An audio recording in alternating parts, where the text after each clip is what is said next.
Hey everyone. Thank you so much for joining us here exclusively on YouTube tonight. I um I normally don't have technical difficulties, but I'm noticing that my stream is lagging a little bit. So, if you are noticing it majorly in the chat, just hang in there with me. Thankfully, I have a very interesting guest tonight. So I don't think that we are going to have to worry too much about me doing all the talking. I am going to ask a lot of very interesting questions for this person. And it is with absolute honor and pleasure I would like to welcome Brad Bradley to the stage. He is the brother of Amy Bradley.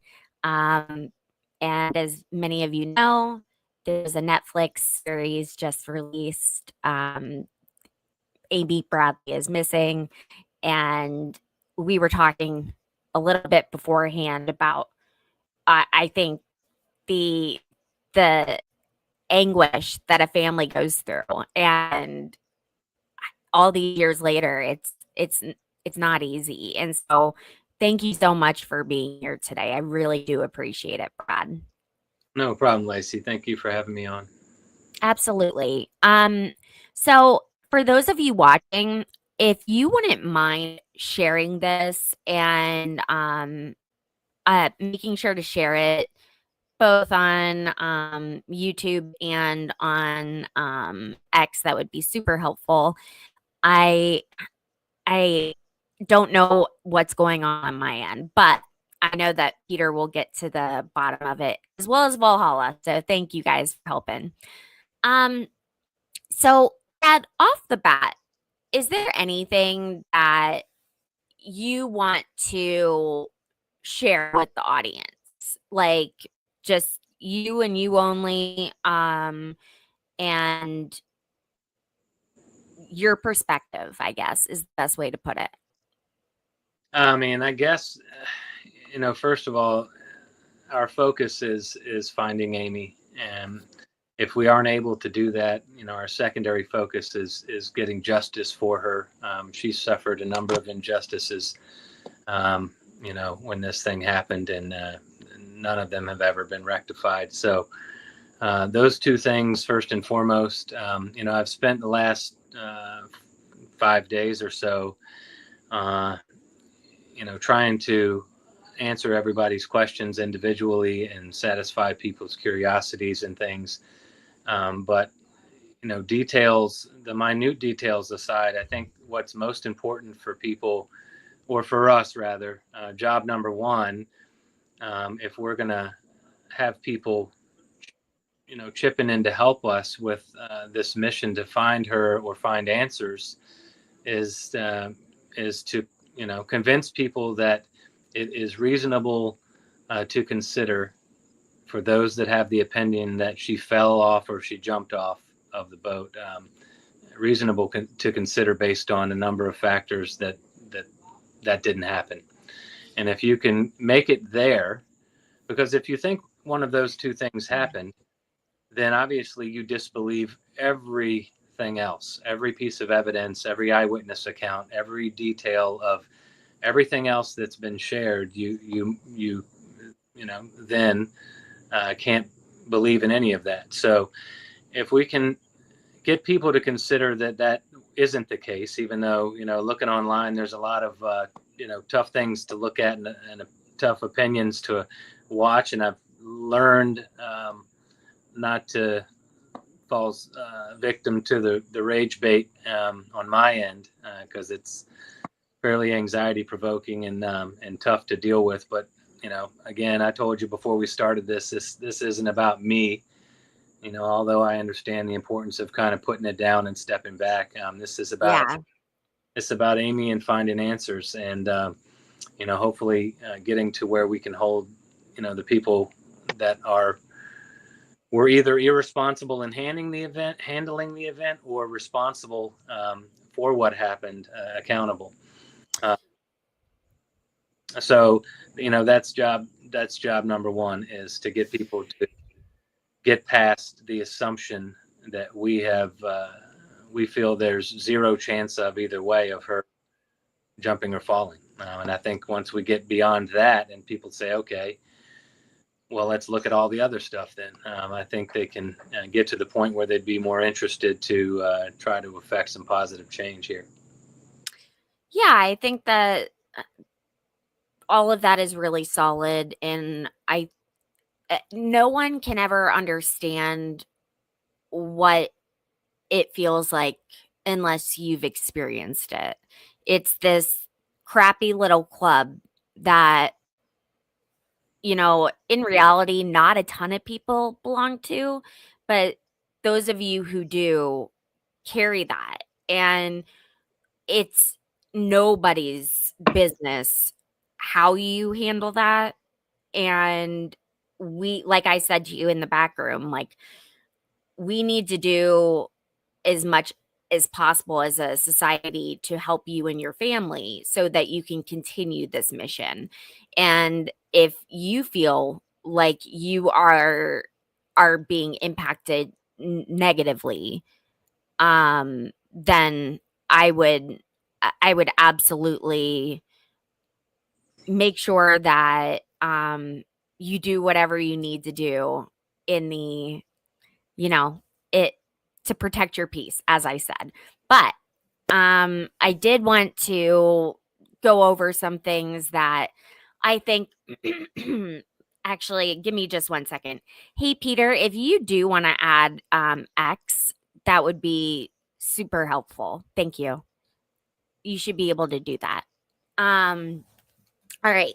So I took some notes, Brad, and these are notes that I either didn't catch on from watching 2.5, almost 3 times. Like, I watched each episode 3 times. I wanted to be thorough. And then I remember listening to the Crime Junkie episode a while back. I've been a big fan of their work for quite some time. And I went ahead and I watched some other content creators. And did you let me put it this way.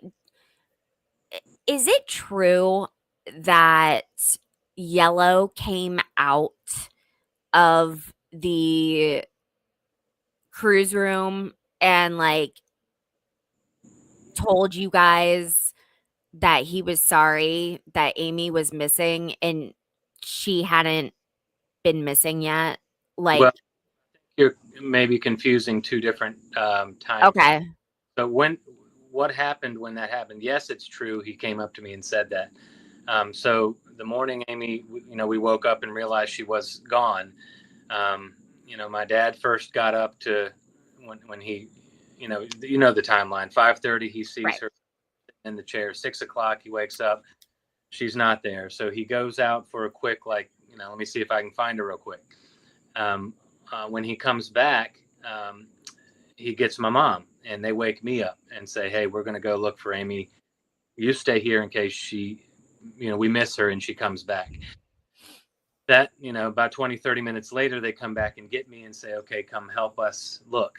So we go all around the ship. We go in all the common areas, looking on different floors, looking on the pool deck, looking on the walking track, going up to the Viking Lounge, which was the dance club, looking at the front of the ship, looking at the back of the ship. And, after I had, I don't know whether that was, I can't tell you. Everything's kind of a time warp, but however much time passed, maybe it was, 30 minutes, 40 minutes. I don't know. I'm sitting by myself in a set of, a table and chairs next to the pool on the pool deck. And kind of remember having my head in my hands. And I was just kind of realizing something, this was bad. And Right. Yellow walks straight up to me and says, I'm sorry to hear about your sister, man. Now, this was maybe my parents had told the purser's desk or security that we were looking for her, and but no announcements had been made. There wasn't, nobody knew about it. So at the time, that didn't register to me. As much later, I'm like, well, how the hell did he know what to be sorry about, or that there was something to be sorry for? So he's like, when, I left her at 3:30. When's the last time you saw her? What happened? And so I start into, well, I left the Viking Lounge. She's like, hold on a second. I want my brother to hear this, quote unquote. And he walks about 50, 60 feet away to a table with some guys at it. I don't know, 3, 4 guys, maybe 5 guys who I assumed were his bandmates. He brings one of them back over. And I don't know whether that was his roommate or who it was. There's a guy named Reggie and a guy named Oscar. I think it was the name of his roommate, he says in that latest interview on YouTube. But anyway, he brings the guy back over and says, okay, go ahead. You were saying. So I said, okay, well, and I didn't realize at the time I may well have been providing them with a timeline that they could agree on, by giving them mine. So I say, I got back I left the Viking Lounge at so-and-so, and I sat out on the deck, and then I went back to the room at 3:35, and then she came out about 5 minutes later, and we sat and talked for 15, 20 minutes, and then I went to bed at such and such. It was a little after 4, I think. But yeah, that is true that was the first thing he said to me that morning. And I can't tell you the exact time with what was going on, but I think it was probably around 7 o'clock-ish. Okay. Thank you. And that was not in the Netflix series, correct? I read that like 3 different places, and I was like, I don't recall that being in this docuseries. I think I'd have to watch it again to be sure, but I've seen online where people are saying that wasn't part of it. Okay. But yeah, that did happen. All right. Thank you for answering that. And I kind of trending with the way things are going with my technology tonight. My half of my notes deleted themselves, but it's okay because I took written notes as well. So I want to point something out, and I'm gonna look everyone in the eye and say this. So look at me. I'm saying with all of my conviction. If you have ever been on a cruise, you know that there are usually 2 seats out there, and there's a stool. It's like a little table. And for instance, when we went, they put wine and cheese and chocolates out because we went for a casino thing. And it was a thank you for spending way too much money on our cruise gift. This table that they provide you outside of these rooms, that is subject to salt water that's in the air, and it is rusting. It is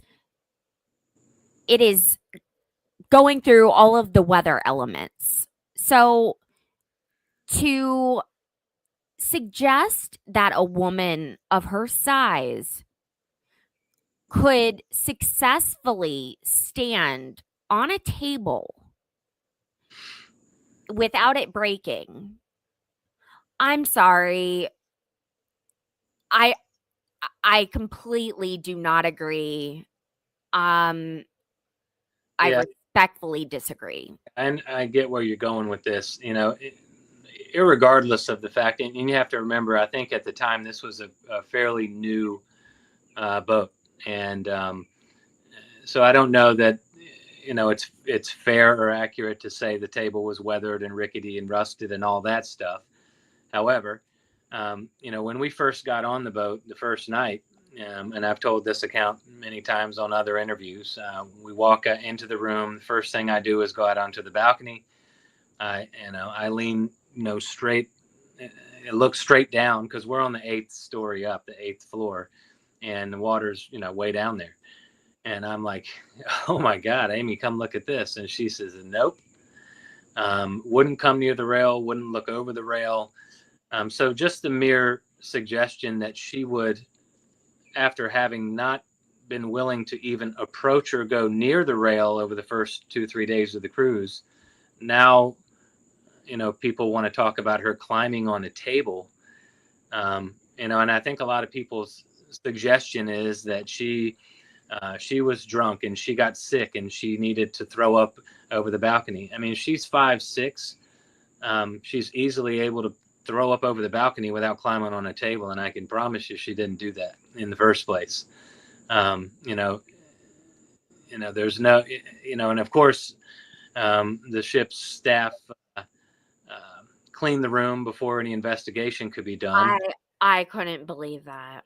But, no passenger ever came to us and said, "Hey, there's vomit on my glass, on my rail underneath you guys." And you would have had people very upset.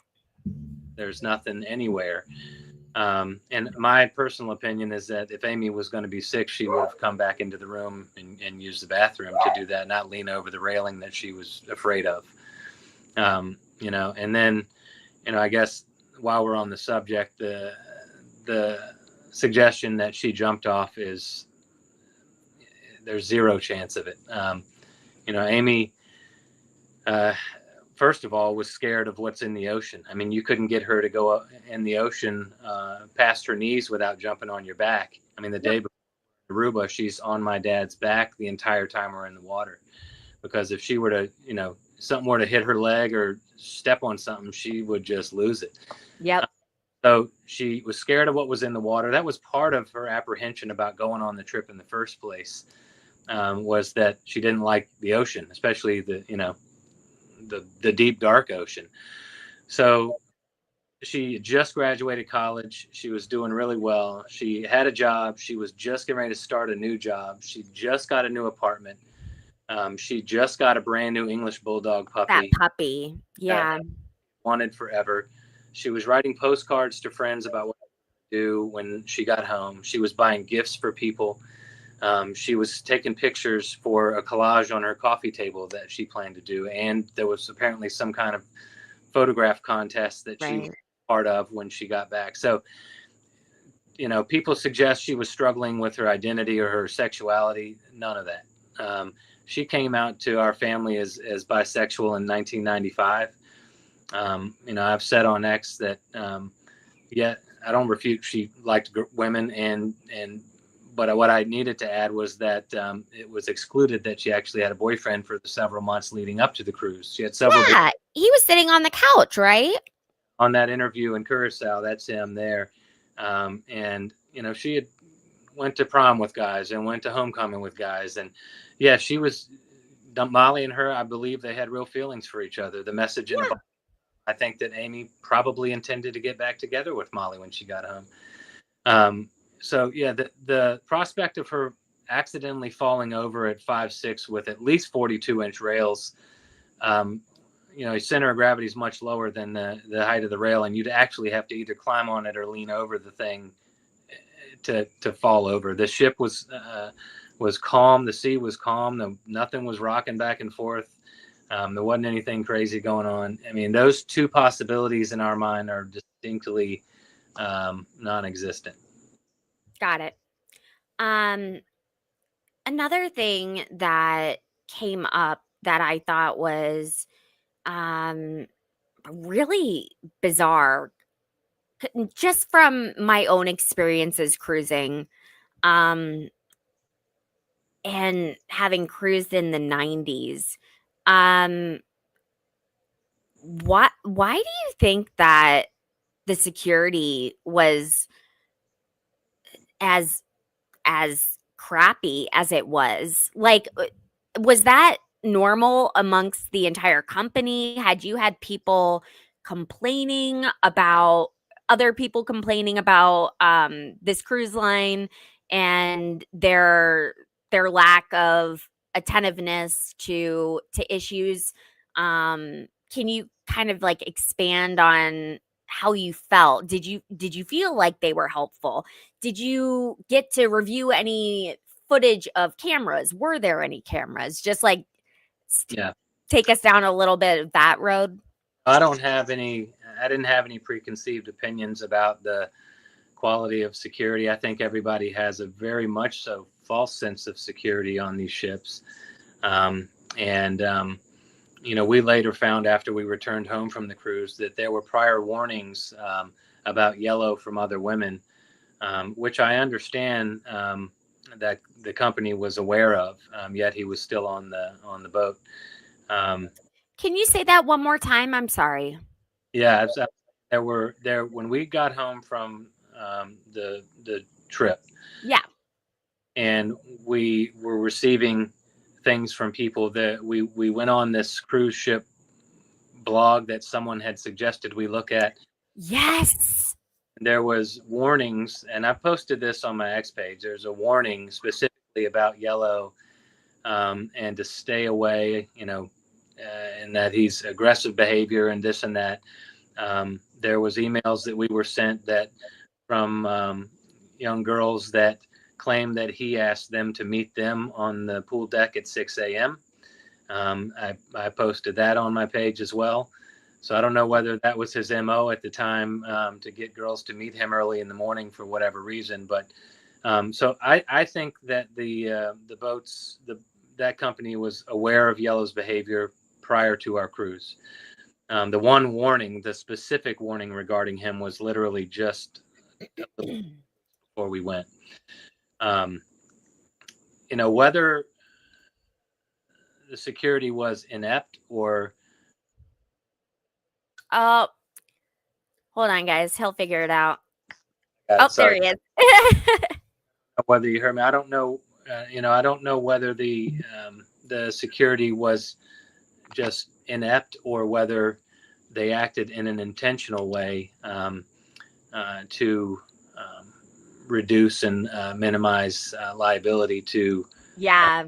their company. I spoke with the videographer that you see on the documentary, Chris Chris? Fenwick, Yeah.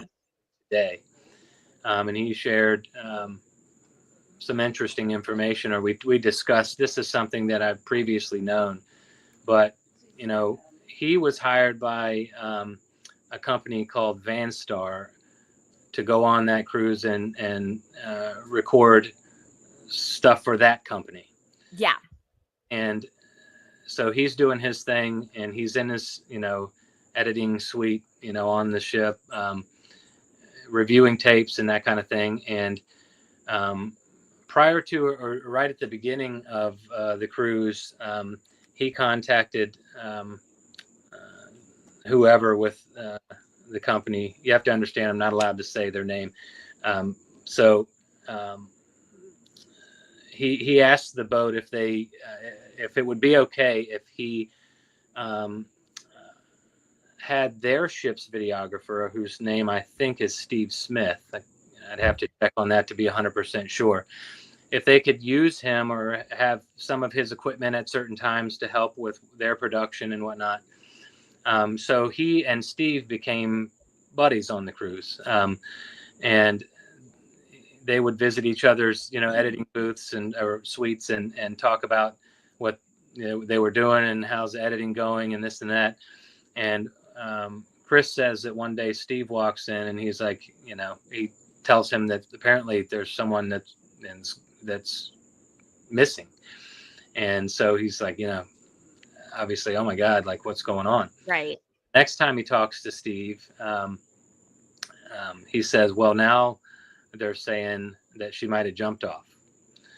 And then the next time he talks to Steve, which I think was on Wednesday, he said, now they're saying that they think there's foul play.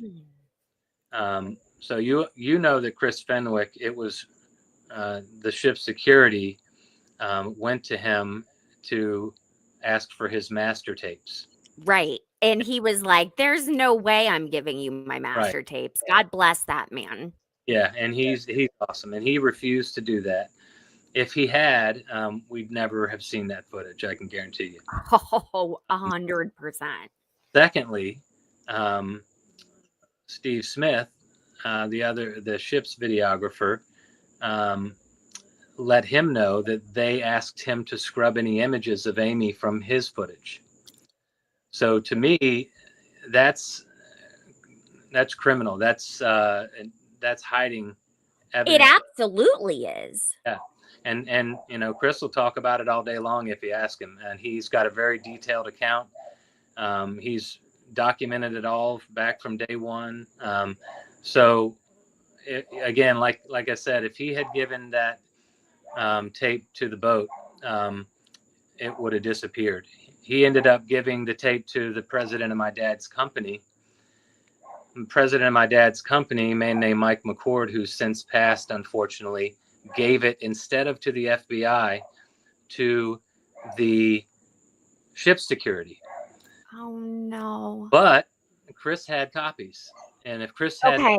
the only reason we've seen it is because Chris later contacted us to reveal that, he had this footage. Otherwise, it would have disappeared along with Amy. So, I think that's always been an injustice that's not, nothing's ever been done about. I find it hard to believe that anything probably will ever be done about it. Right. But something people should know, and they were trying to get rid of any evidence of Amy having anything to do with any crew on that boat. And so, yeah, there's that part. I'm just sitting here shaking my head because one of my mods, his wife and he and my husband and him, all four of us, you get where I'm going.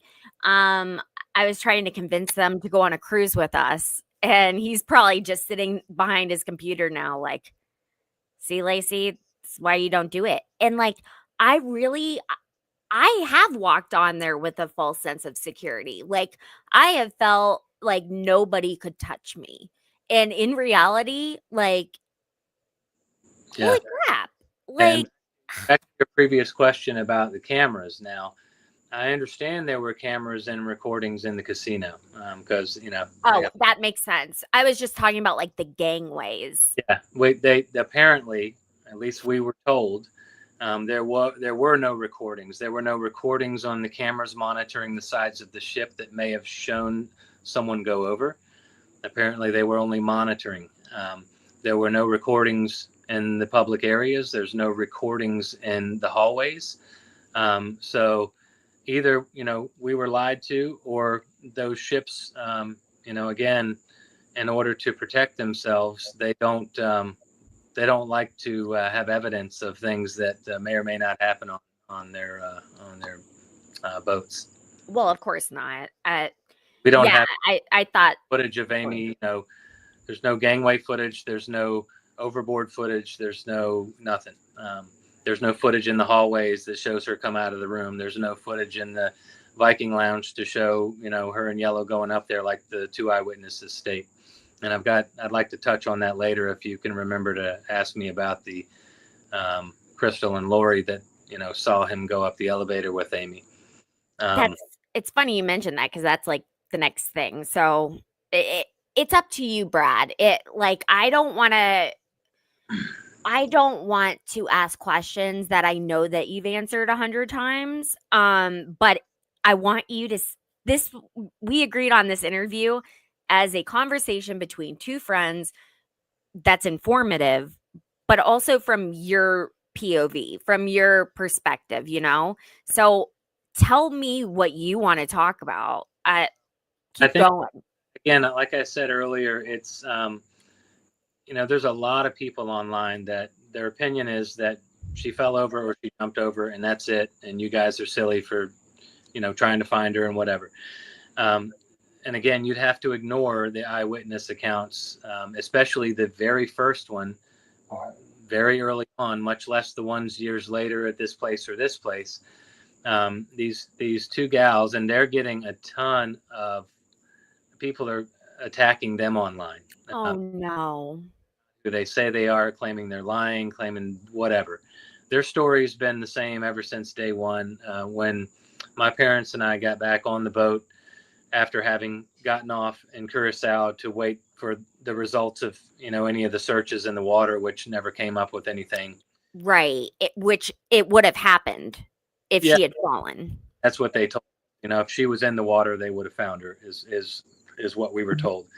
So we get back on the boat, and at one point, we're not in good shape. Obviously, we're not sleeping, we're not eating, we're not, I can't even explain it to you. But so my mom and I were up early one morning, and I don't know what the time of this particular conversation I'm about to describe was, but we're trying to, recount or retrace Amy's potential steps. So we leave the cabin and we're in the hallway and we're like, okay, so, she's going to go this way. So we start going this way, and, we don't know what we're doing. We're just trying to do something. And Crystal and Lori run up to us completely like out of breath, freaking out. Like they've seen a ghost. They're super excited about, what they've seen, and they've been looking for us to tell us. And they're, saying that they saw Amy go up the glass elevator with Yellow to the Viking Lounge, to the disco. Mm-hmm. Now on the docuseries, and I've just spoken to Lori again, and she says Amy had on a white top and the same shorts she had on in the video in the dance club. She couldn't see her feet, but again, everybody's obsessed with these sandals, and I think I don't know why that really matters all that much, but they see her go up with Yellow, and then they say about 10-15 minutes later, Yellow comes around by himself. They knew who he was. This is not like a 7 years later eyewitness account that thinks they saw someone who looked like Amy. We had met Crystal and Lori. We had spoken Right. to Lori. We were hanging out with them a little bit. They knew Yellow. Yellow was trying to hit on them. They were very familiar with both Amy and Yellow. They knew who they were. And again, this is day 2 going into day 3 of the cruise. They know what they saw. Yeah. On the docuseries, you'll see the FBI agent, Aaron Sheridan, claim that unfortunately there's no way to corroborate the time frame. But there is a way to corroborate the time. Yeah. So what the FBI didn't do ever, still to this day, is interview the girl's mother, who let them into the room shortly after 6 a.m. to corroborate the time frame that they were out and when they got back. Of course, they didn't check into their room with the key card, so there's no record of them entering because the mom opened from the inside. We've spoken to the mother. I don't know which one of them's mother it was, but we've spoken to her as late as 2 days ago, and she says, yeah, no one ever questioned me. FBI never questioned me. No one ever came to me and asked any questions. And, the girl's opinion is that the FBI treated them like a couple of drunk teenagers, even though I understand one of them wasn't even drinking. But I mean, that eyewitness account is probably the most solid one, and the due diligence to follow up on that lead and treat it seriously was fumbled. Keep going. Yeah. So moreover, Yellow in recent interviews claims that he was in his room at 1 a.m. As I told you earlier, when he came up to me that morning, he told me he left her at 3:30. Yeah. The ship's security, if you read the report, there's the ship security officer said there was a lot of inconsistencies in his story, and it was kind of all over the place until he explained to him again how the lock link system worked, and then his answers fell more in line. But they have evidence that he went into his room at 3:35 a.m., not 1 a.m. So you don't lie if you're telling the truth. So if I wish people out there would just understand, those two girls know what they saw. They saw Amy go up with Yellow. They saw Yellow come down from the dance club and walk by them alone. Their mother let them in the room at 6 a.m. So if you can consider that those things are true, then let's forget about the jumped over, fall over stuff. It didn't happen. Yeah. We have really good eyewitness account and evidence that, number one, the girls saw what they saw. They knew both Amy and Yellow. It wasn't some chance encounter 10 years later where, oh yeah, I think I remember seeing this show with this girl that looked like this. I think that was her. Right. Amy, and they knew me. So, I think there's been way too much focus and opinion on the whole jumped off, fell off thing. And if we can get past that, I think we get a little bit closer to hopefully getting to some actual answers and some justice for Amy. Whether she's found or not. I mean, obviously that's our main focus, is to find Amy. We've always shared a gut feeling that she's still out there. But if we can't do that, and ultimately we're unsuccessful in that, we need to find out what happened to her, and we need to find out who's responsible for what happened to her, and hold somebody or people accountable. Somebody out there knows something, and somebody out there needs to come forward and say something. Um, I can handle the online flack. Of course, it's a little more than I'm used to. Yeah. My skin's gotten pretty thick over the years because this is nothing new. You have the side of the internet that is lovely. It's all prayers, and it's all hearts, and it's all caring wishes, and Yeah. just awesome stuff. And I mean, it's been amazing. And then there's another side of the internet that is accusatory of my family. They're attacking me for my political beliefs, which have absolutely nothing to do with anything, unfortunately. Absolutely nothing. They are saying that I'm a suspect, that I'm suspicious. Dad's suspicious. They're obviously, whatever they're going to think, they're going to think. But clearly, they're not helpful people. And I wish they would just disappear and let the people who are interested in helping Amy and helping us, you know, do what we can to try. That's all we have left. Is all we can do is keep trying. And that's been my only intent here. Getting online in the first place. I halfway regret it because it's been too much. Again, it's Right. do Uh, everything. it's a swamp. It's like a cesspool. We joke in the Free Karen Read movement, like the people are just, they can be crazy, and it's it's wild. And I'm sorry that you had to experience all of this at once when you're supposed to be relaxing and enjoying your anniversary. Happy anniversary, by the way. I didn't get a chance to say that to you backstage. Um, I I hope that you guys are able to do something nice together, and take a moment away from the trolls, as we call them. Um, if there were one person, and this doesn't have to be like a violent interaction, but like if there was one person that you could have 5 minutes with on that ship and ask them question, like who would it be? Would you be asking them questions? Like what You know, what is your answer?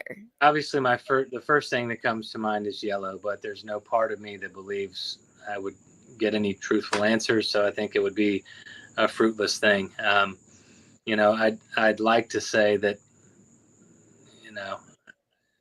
well, actually, I'm not. We're the good guys here. I'm not gonna attack and kill the guy. Right. That kind of thing. I would like to, maybe have some time with the ship's security and the ship's captain and Yeah. the infamous now lovely cruise director. Because I believe that in my heart there was a lot more that was known um, that they were covering up for than they let on to believe. Um, my I'd have to get the exact details, but the boat's chief security officer was standing only several feet from our room when my dad returned from going to look for Amy the first time.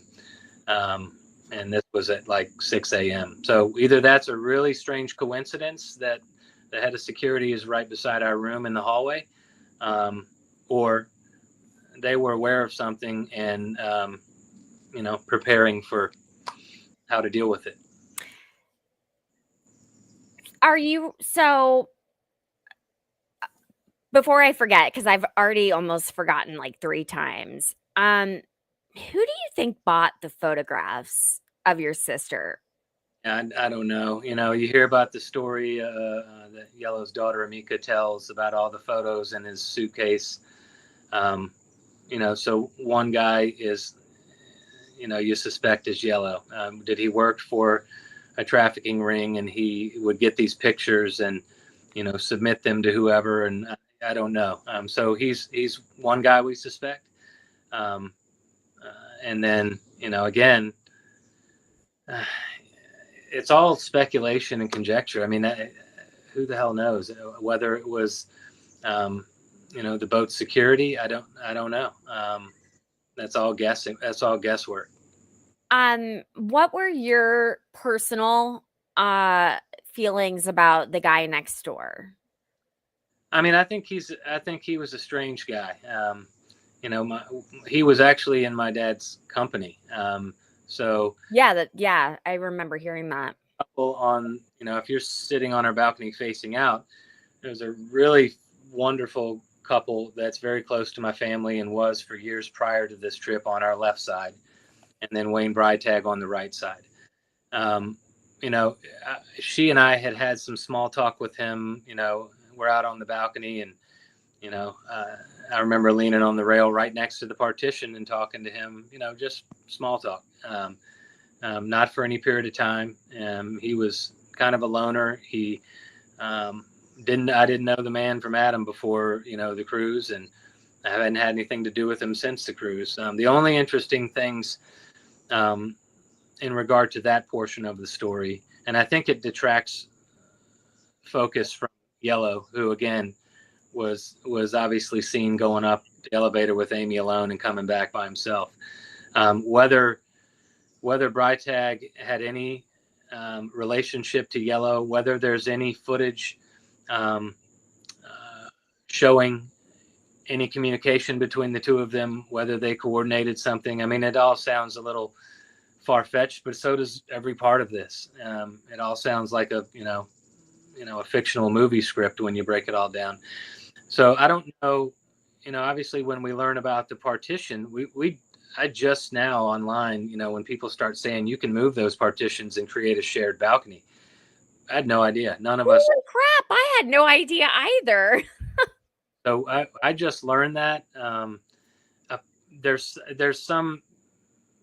I don't know whether or not you have to have a suite, and some people have said no. Well, if your balcony can be shared, you would also have a door in your room that would connect you to the other room. Some people say no, that's not true. You can remove or put the partition back against the wall so that you can have an open space. So, when I first hear that, I'm like, oh my God, like I never realized that. I don't know whether the FBI knew that. I don't know anything about it, but it gave me a quick shot in the gut about how someone could have gotten to Amy, and if she didn't leave the room, how else would she have gotten off if she didn't jump or fall? Which we know, again, we've discussed that ad nauseum. So again, he's a weird guy. We found he was involved in smuggling exotic leopard skins and So stuff weird. years. So he's not straight up on the up and up kind of guy, but I don't know. He's a little shifty eyed and a little, on his interviews and things. Don't know what to think about the guy. But yeah, he's a strange guy, but Yeah, I think, and if nothing more than he's just one of those guys. We all know one of those guys. It's just the level. If he had a bad night at the casino, if they opened up that partition, but then again, I feel like sounds would have been heard, especially by your dad. And say that the personnel has to open that for you. Other people have disagreed with those people, so I don't know how that works or if it was able to be opened even. But it was an interesting piece of information that we were absolutely aware of. I mean, that is one of the good things that comes out from completely making yourself vulnerable and putting your story out there is having people. And I'm not going to lie to you. It took me until I was sitting here for me to remember that my sister, I've always told everyone I'm a only child. I have a half sister. She worked for Royal Caribbean, and I that was her job when she left Ohio, and she met her husband on the cruise ship, and that this is making me think of a lot of things. But I've known this my entire life, and I'm just now putting that together, and like, this is what I just had, this epiphany is what people who inevitably watch the docu-series are going to feel if they were on the cruise that date, like that week. And the more that we share this, I feel like this is going down. The more that we share this, the better. So if you are watching live right now, please, if don't do it for me, do it for Brad and his sweet parents. Please make sure to like and share.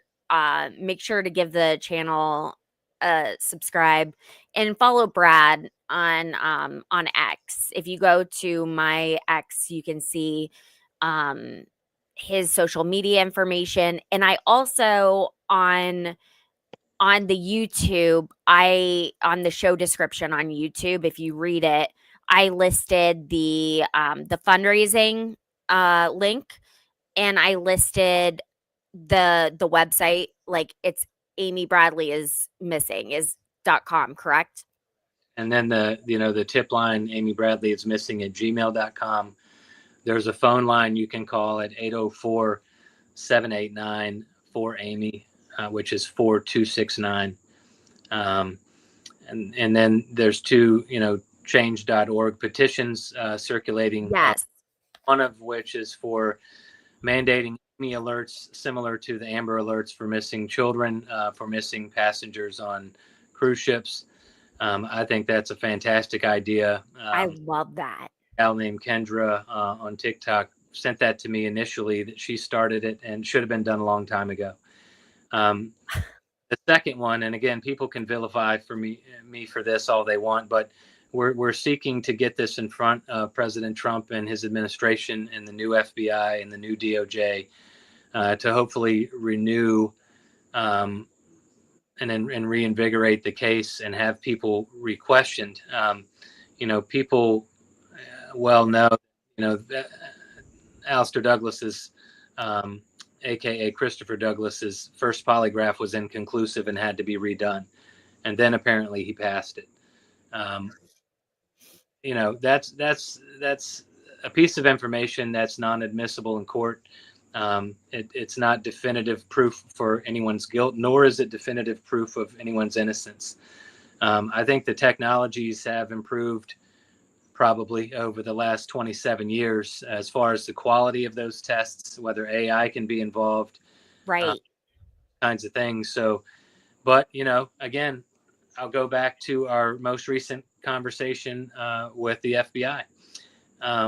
2 days ago, they're on the phone with my mom and dad, and I have the full transcript and recording of the conversation where they say, Mrs. Bradley, we just don't have any evidence that Amy left the room. And my mom got hot, and she said, well, guess what?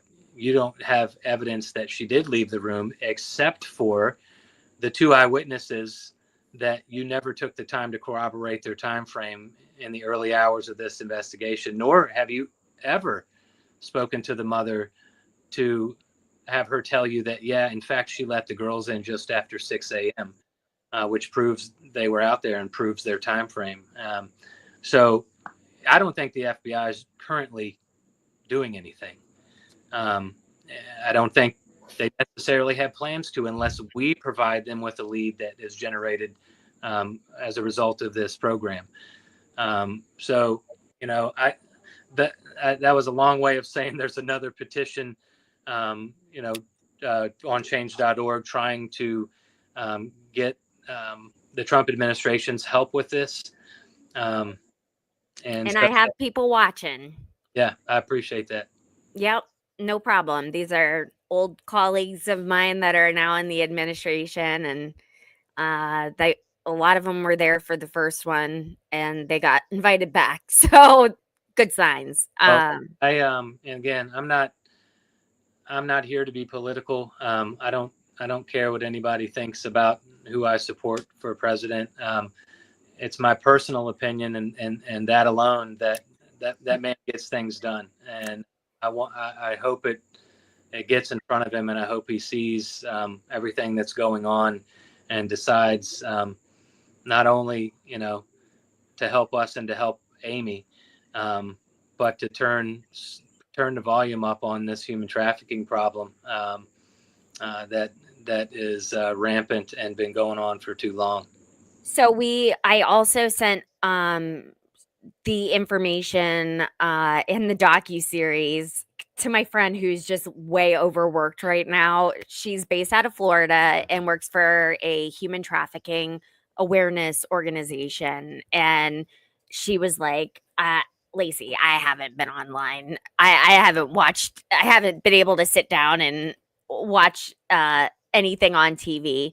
So I sent her a one pager, and unfortunately she had some other obligations. She couldn't stop everything and help me out. But she said that she would send her opinions back, and I will get those to you. So she's been a really good ally for the Trump administration. They bring her in on all of the testimony, anything regarding human trafficking, especially here in America, tourism related human trafficking. So I I genuinely feel like this is going to result in some change. Yeah, and I'm hopeful for. Obviously, we're hoping against hope we can find her, and Right. that may be to a lot of people out there. We're going to continue to hope that no matter how they feel. Um, I think if we can keep attention and focus on doing. Uh-oh. He'll be right back. Go back. Sorry about that. Yeah. I was saying hopefully some positive change can be effected. Number one, to find, number two, to get justice for Amy, hold somebody responsible for action or inaction, for negligence and or responsibility, and thirdly, hopefully, some positive change in the way of legislation and some sort of effect on this scourge of the earth, and we're trying as hard as we can in every direction. Yeah, and we see you putting the hard work into it. We know that you are you're doing a lot, and I also I want to mention that I feel like a lot of us went into the docu-series thinking that your parents wouldn't still be together. I mean, the rate of divorce after a child goes missing or it unfortunately passes away is like 96%. And it takes a really solid marriage to survive such a devastating Yeah. experience. So I think that speaks to their resiliency, their love to each other and to the family. Um, And I feel like I'm so happy for you to have that. um, yeah, my parents. Excuse me, 1 second. I'm gonna shut my dog up. I'll be right back. Okay. You guys, too much. I'm just reading comments. Sorry, everyone.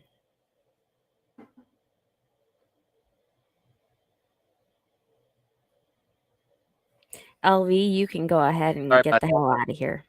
So sorry, there was some deer outside, and the dogs don't like that.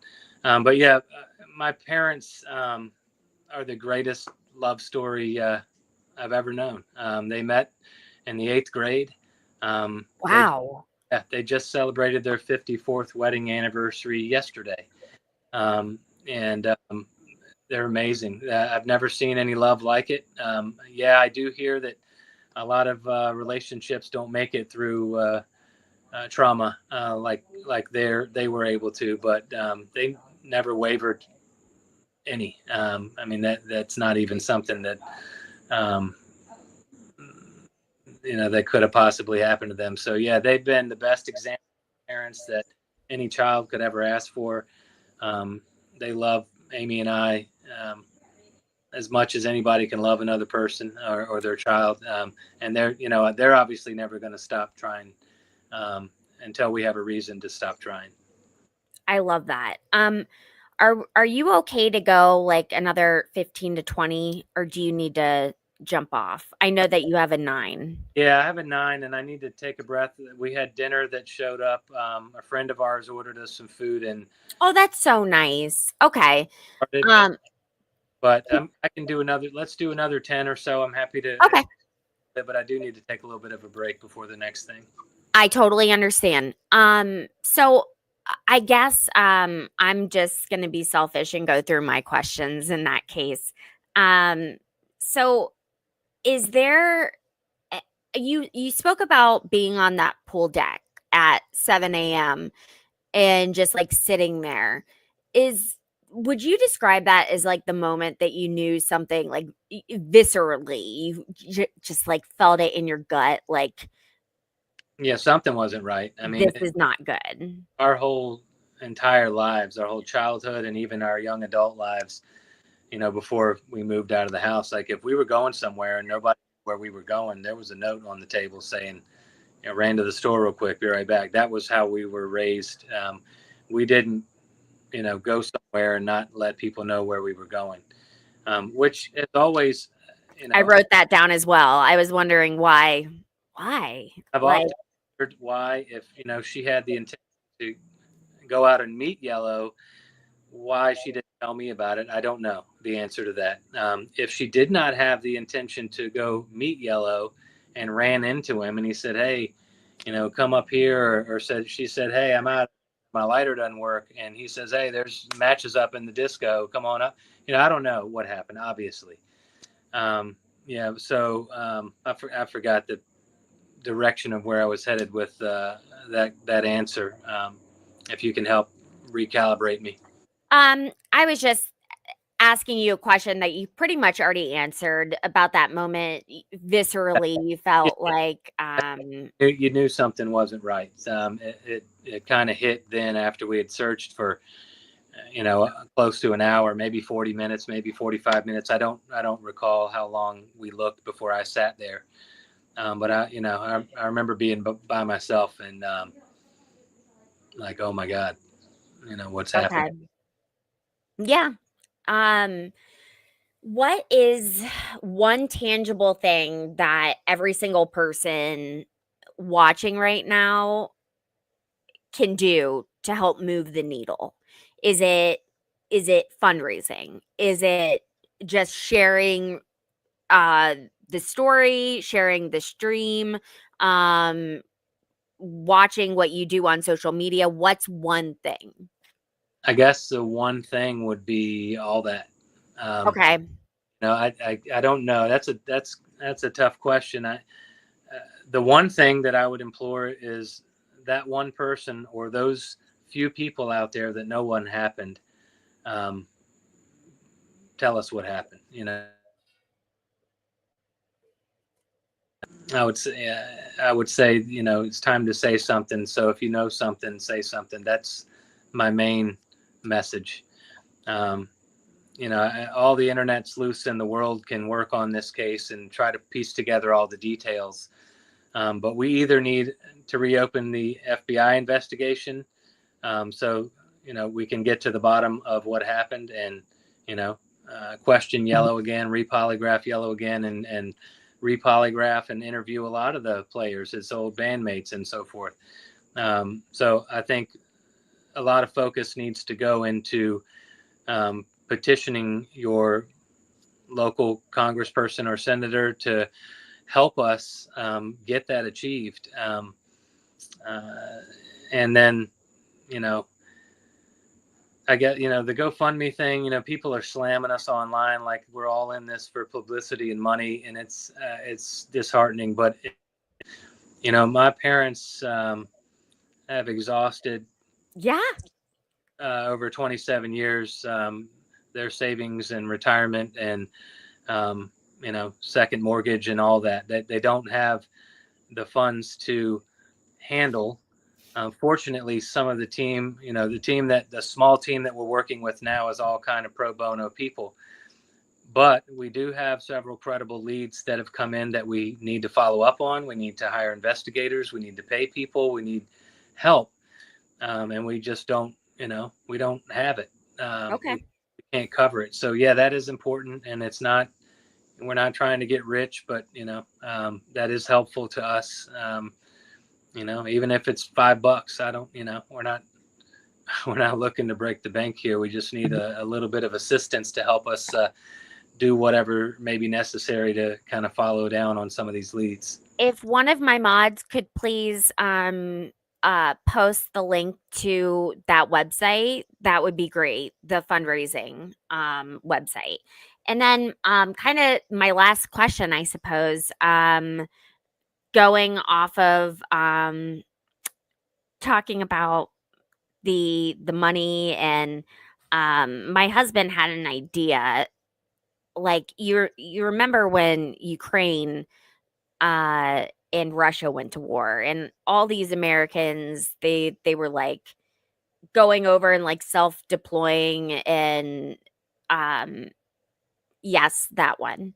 And they were like, I don't know, mercenaries might be the right word. And I thought that was interesting, and then I found out about Fred Jones. That's Frank. Frank Jones. Oh, it's the name of my husband. Oi. So how did this guy come up? Because that was literally my husband Frank's idea. And then to find out what happened. Yeah, we've tried everything anybody's suggested. We've tried it. Unfortunately, we've been taken advantage of by some not so good people. Frank Jones came to us claiming to be this ex-Green Beret kind of special forces guy. He posed in fake uniforms with his military brass and all that kind of stuff. His resume, that he presented to us was apparently a fake. Ultimately, that we came to find out. He basically said that he and a team of, whether you want to call them mercenaries or whoever, had discovered where Amy was, and they were going to go down and extract her. They went down to Curacao. We funded it, thousands and thousands and thousands of dollars. Frank Jones had my sister's tattoos stenciled on another woman. That's sickening. And positioned her in such a way that you could never quite see her face. But, we think to ourselves when we see the pictures, how many people in the world have a purple baby Tasmanian devil spinning a basketball on their shoulder? Not many, I suppose. So he took advantage of us pretty hard. He went into all this detail, and they were following her captors, and they were moving her from this place to another place. And eventually someone that was with him figured out what was going on and contacted my parents and said, hey, this guy's ripping you off. Yeah, this guy's not doing any of this. So, he ended up, I think he got charged with electronic wire fraud just for fraudulent emails and things like that, and ended up spending like 5 years in jail. Good. Yeah. But the mandatory restitution that he was ordered to pay of like $200,000 never saw a cent.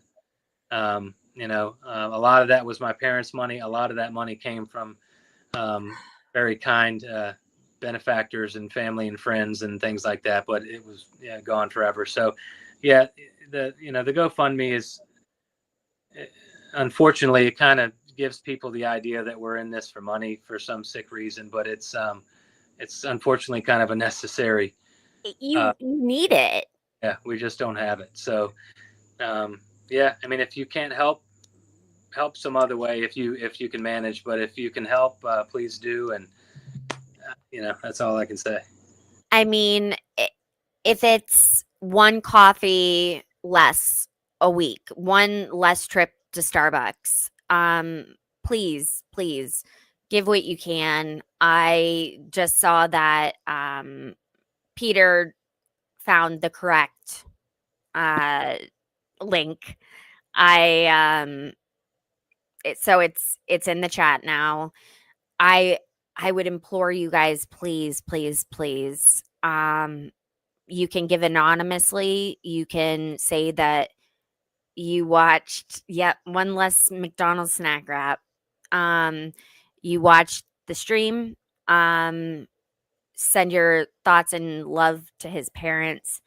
Um, and then last thing, the the dark drink. Were you guys able to confirm that she got it from Yellow early in the morning? I I'm don't. sorry. It's 8:09. I was I like, one more.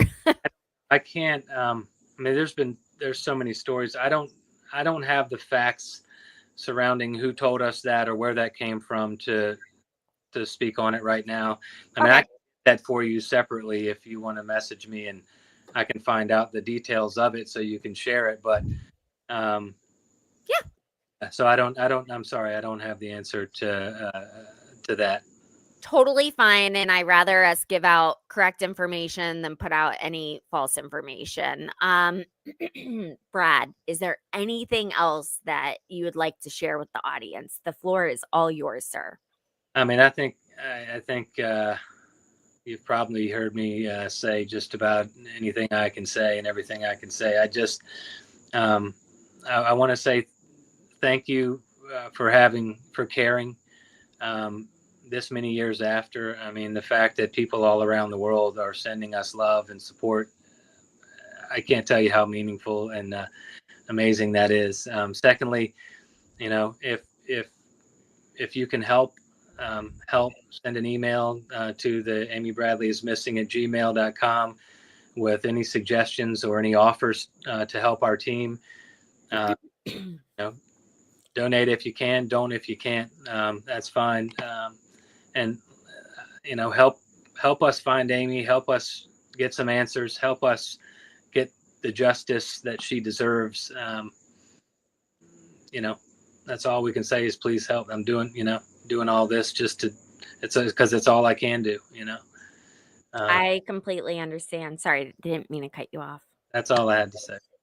Well, I am so appreciative of you spending time with me this evening. I please give your love to my love to your wife and give her a hug on my behalf. Thank her for sharing for an hour.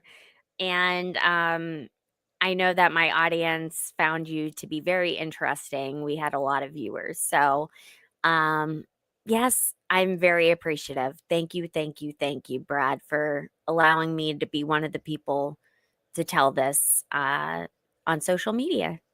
You're welcome, and thank you for allowing me to speak out and get the information out there. Absolutely. We will do everything that we can to help you. You can feel free to jump off if you want. I'm going to stand by and answer some questions. I don't know how to jump off. How do I do that? I believe if you're on your phone, it should say end stream like up in the corner, or you can just like flick it Just away. I'm That's what gonna I do on my phone. thank you very much. All right. Thanks, Brad. Talk soon. Okay. Let's see if that worked. I can remove him also. I always forget about that. All right. Hi, guys. It's just me. So I can tell by the amount of egregious, I'm really trying to keep this PG. Hateful comments that I've seen tonight in other places online. I all I can say is that I I'm going to pray for you first and foremost. Secondly, find a hobby. Um that's not easy what he's going through. He is essentially being, whether or not he wants to do it, you guys, he's had to take over this role as spokesperson. Um and like we want to do that for the people that we love. Um but it's there these are real people. That's what I'm trying to get down to. Like, these are real people that are on the other side of the keyboard. And be better. I know there's times when, okay, like every once in a while I'll give it back to someone online, but it takes a lot. And they had to have started it, unless it was Simone Biles. So, that being said, yeah. Oh my God, I didn't even get to ask him about the Sea Org stuff. So, for those of you who are unaware, the the Sea Org is an organization associated with the Church of Scientology, and he it, they were coming to his family to like try to serve as a um sorry, I got distracted, guys. Hey Peter, I gotta drop you.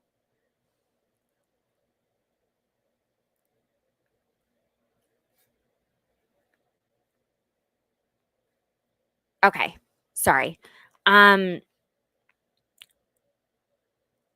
so the Sea Org, the family had reached out and they had wanted to consult with a priest, because it was just, they were like feeling awful. The dad was throwing up with worry. I'm the same way. I actually, God, guys, I got way too much sun today and just felt awful. And he was like throwing up to the point of blood coming up. And he he ended up allowing the family, like, had a knock at the door at 12 a.m. And it was these people dressed in what can only be explained as like uh naval attire. And I know that most of you probably know where I'm going with this. These people ended up being um part of the Sea Org. And they began asking very specific questions about Amy. They began asking, like, does she smoke? What kind of cigarettes does she smoke? Does she drink alcohol? What kind of drinks does she like? Um, how tall is she? What is her favorite snack? Uh, and then it was like, I would almost refer to it as like a chant. Like they were instructing the family to recite, and it was like, what's something that you're grateful for even though Amy might be gone.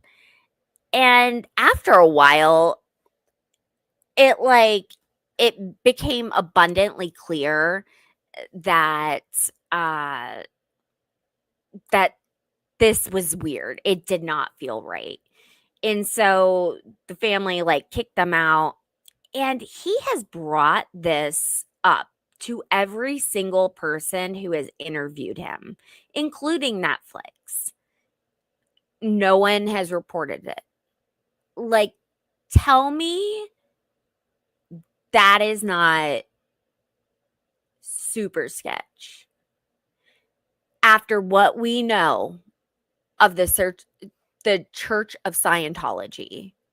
Like, I don't e I'm at the point, like, I don't even feel bad saying what I saying how I feel about this church. I used to live in DC, and their national headquarters, no, their headquarters is in Clearwater, Florida.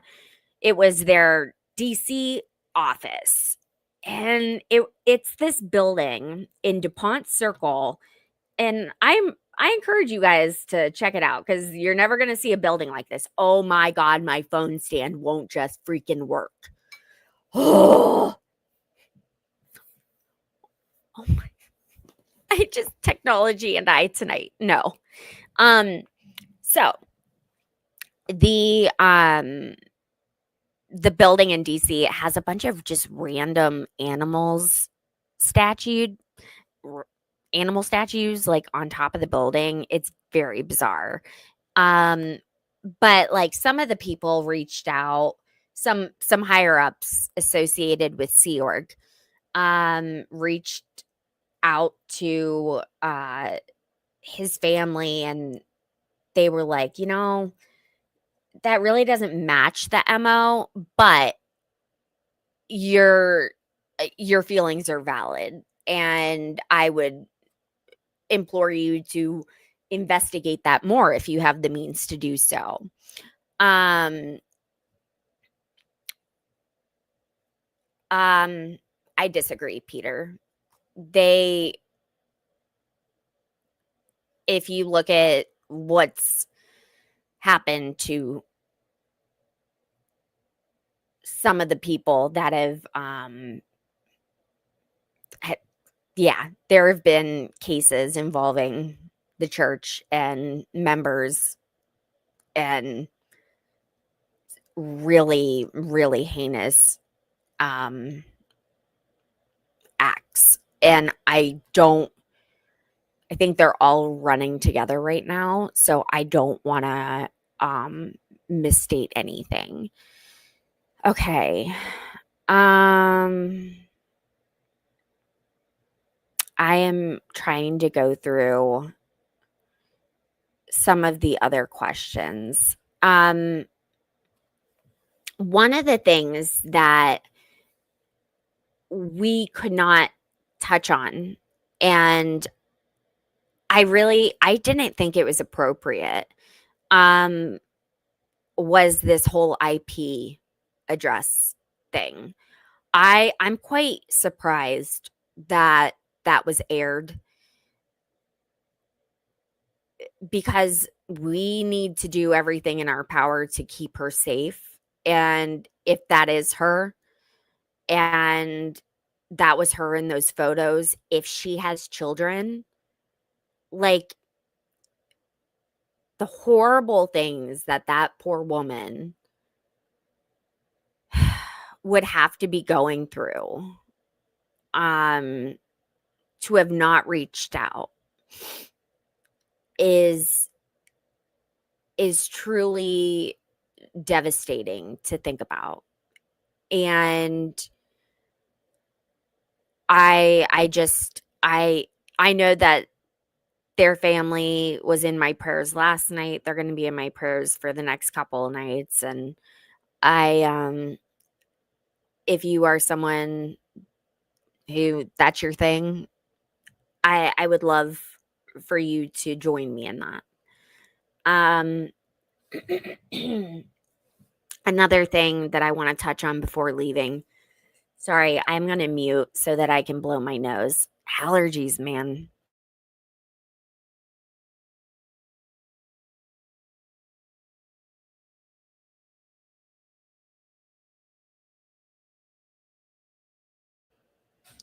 Okay. Sorry. Another thing that I thought was oh man, it left me. Should have said it. Trying to think of any other. I'm from the small islands myself, and I agree. Tons of things in this case. Yes, I agree with that.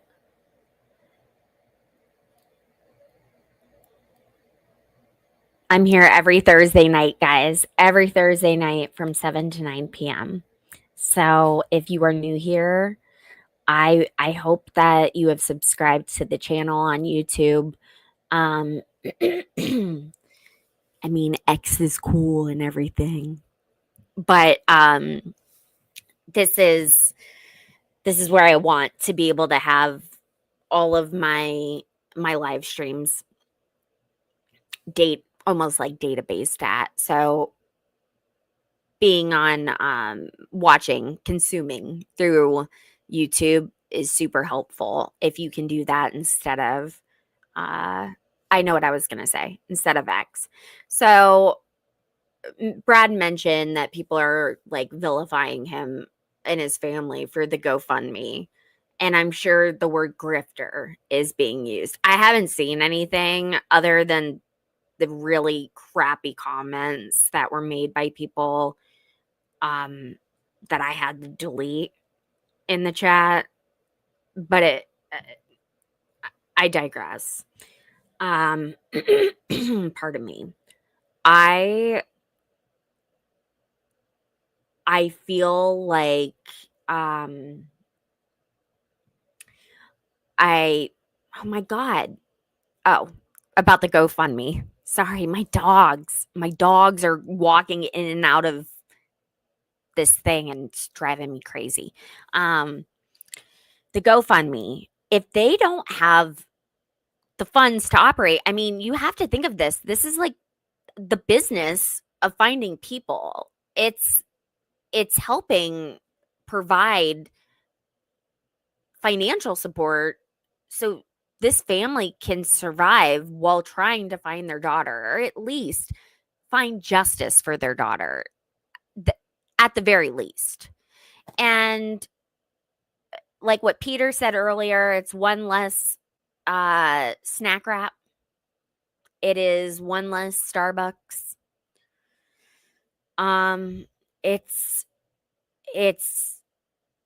whatever your vice is. If you can donate, and every penny helps. As someone who has worked in fundraising, I can tell you that unequivocally.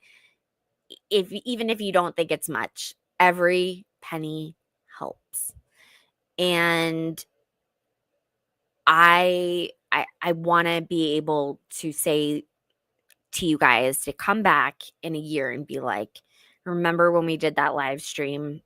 Remember when they found out that, she was alive, or, they got justice, or someone's in jail. Like, how fulfilling will that be as a community to have been part of that?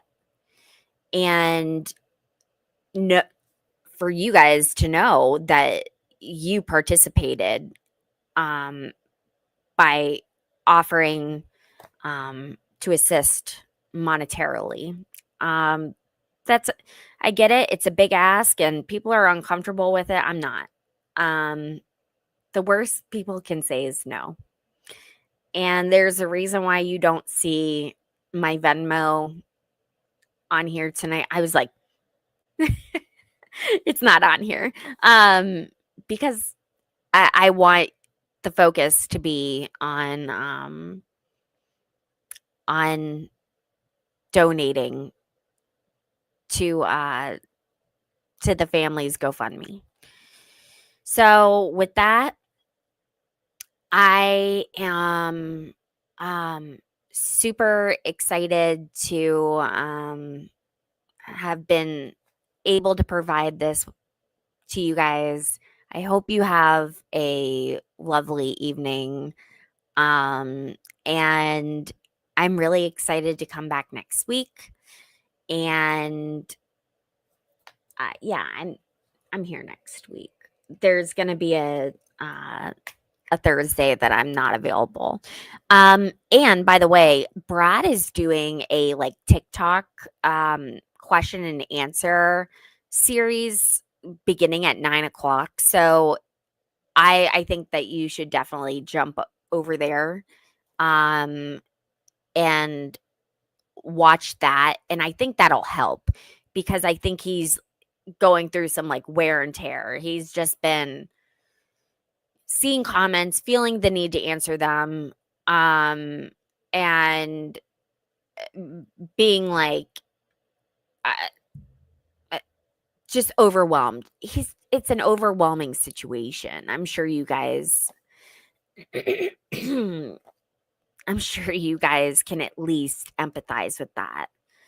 And it almost feels like you have to respond to every comment because engagement is great, right? Well, yeah, okay. But at what point does it do more harm than good to you, to your wholesome self? And I don't know what you're talking about, Valhalla. Anyways, if you're just now joining, I'm just now leaving. Oh my God, it's my husband. Yeah. Keep my mouth shut. And I will be linking the updated link in the description. Apparently the one that is in my description right now is a dead link. Goes to nowhere, kind of like the Cleveland Browns. And I